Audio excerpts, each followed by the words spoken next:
दोस्तों नमस्कार, स्वागत है आपका हमारे YouTube चैनल पर। तो ये गुरु है लेकिन सतगुरु नहीं है, इनकम्प्लीट गुरु है, तो ये भगवान नहीं है। ठीक इसी प्रकार उस पूर्ण परमात्मा ने आकर सारा मार्ग बताया और वही परमात्मा है और वही गुरु रूप में आए। तो यहां उस गुरु का रोल शुरू होता है। अब वो गुरु खुद आए परमात्मा, और फिर उन्होंने 600 वर्ष पहले अपने प्यारी आत्मा धर्मदास जी से कहा था कि जिस समय कलयुग 5500 वर्ष बीत जाएगा, उस समय परमात्मा ने कहा था कि चौथा युग जब कलयुग आई तब हम अपना अंश पठाएं। और काल फंद छूटे नरलोई, सकल सृष्टि परवानी खोई। कलयुग बीते 5500 पाचा, जब यो मेरा वचन होगा साचा।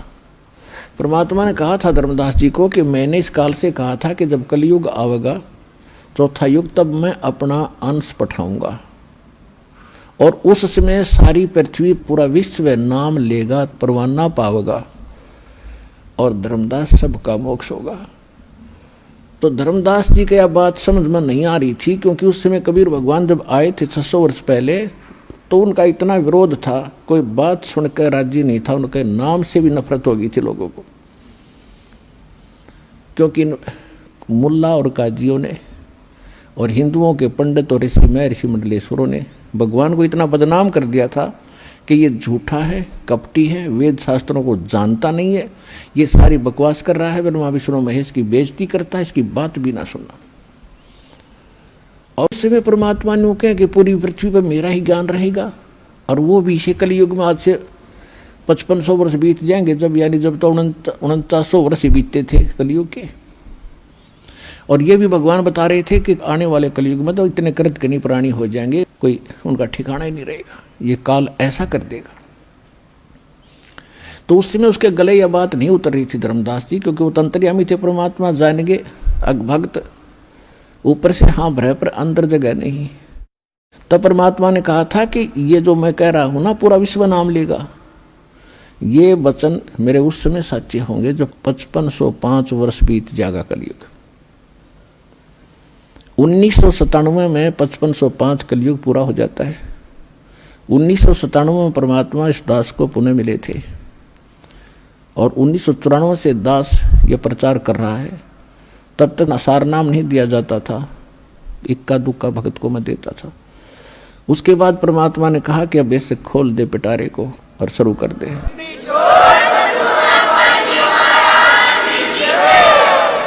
अब आ गया वो समय जिसके लिए हम इतने प्रयत्न कर रहे थे, किसी प्रकार ये ज्ञान, ये नाम, ये भक्ति सुरक्षित रह सके। अरब ला दे बौछार मेरे बच्चों पर। तो ये वो 5505 वर्ष वाला समय आ गया। तो कहने का भाव ये है, जो परमात्मा धर्मदास जी को उसमें बता रहे हैं, काल ने कहा था कि 12 पंथ करूं मैं साजा, नाम तुम्हारा ले करूं आवाजा। अरे 12 पंथों में 12 पंथ चलाऊंगा, 12 पंथ, और 12 पंथों में जो नाम लेगा वो मेरे मुंह में आवेगा। और अनेक पंथ चलाऊं, या विद जीवों को भरमाऊं, जाओ जोग जीत संसारा, जीव न माने कहा तुम्हारा। जीव तुम्हारा कहा न माने, और हमारी ओढ़ हो बात बखाने। ऐसे नकली संत भेज के 12 तो कबीर पंथ के, और अनेक राधा स्वामी ऋषि निकली जितनी ब्रांच हैं, ये निरंकारी वगैरह, ये सुदानसुर, आसाराम जैसे, ये कृपाल, और ये सारे जितने ब्रह्म ऋषि जैसे, ये कुमार स्वामी ने कक्का पता नहीं, और कितनी दुनिया को भ्रमित कर दिया। तो ये सब काल के पंथ थे। तो काल ने कहा था, और अनेक पंथ चलाऊं, या विद जीवों को भरमाऊं, देवल देव और पत्थर पुजवाऊं, और तीर्थ व्रत और नकली जप तप मन लाऊं, इन में उलझा दूंगा। तब परमात्मा ने कहा था कि 12वां पंथ गरीबदास का पंथ होगा। कबीर परमेश्वर ने 600 वर्ष पहले कहा था धर्मदास जी को कि 12वां पंथ जो होगा उस कबीर पंथ के नाम से चलने वालों में गरीबदास जी का होगा। और परमात्मा को ये भी मालूम था कि मैंने जो अपना अमृतवाणी बोली है कबीर सागर में, कबीर साखी में, कबीर दोहावली, कबीर बीजक में, इनमें ये काल के दूत कुछ ना कुछ गड़बड़ी जरूर करेंगे। जो 12 पंथ चलेंगे, 600 साल बीतेंगे, तो उसकी पूर्ति के लिए अपनी प्यारी आत्मा गरीबदास जी के माध्यम से अपनी महिमा की वाणी पुनः परमात्मा ने बुलवाई और उसमें कहा है कि बर में पंथ प्रगट हो बाणी, शब्द हमारे का निर्णय ठानी। ये असंग जन्म छोड़ नहीं पावे, ये 12 पंथ हम ही को ध्यावे।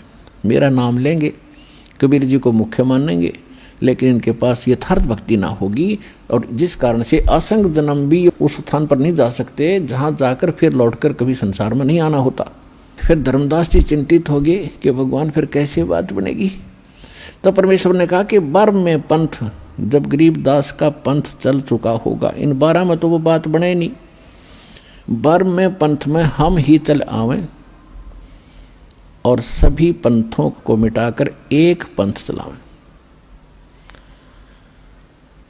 अब बर में पंथ में ये दास भेज दिया परमात्मा ना आए तो गरीबदास पंथ में रामपाल दास,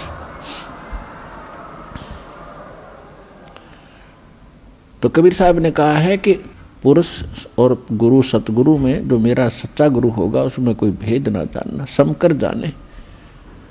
मम संत मुझे जान मेरा ही स्वरूपम, परमात्मा ने कहा है मम संत, मेरे संत को मुझे ही जान, मेरा ही स्वरूपम। तो गुरु और सतगुरु, गुरु परमात्मा, सतगुरु परमात्मा स्वयं होते हैं, सतगुरु कहो चाहे गुरु कहो। और फिर पृथ्वी पर वही सतगुरु होता है जो उसका कृपा पात्र और या वो स्वयं ही आते हैं। तो अब कहने का भाव यह है कि इस 21 ब्रह्मांड में इस दास के अतिरिक्त इस पृथ्वी पर छोड़ कहीं गुरु नहीं है इस मार्ग के जानने वाला वर्तमान में।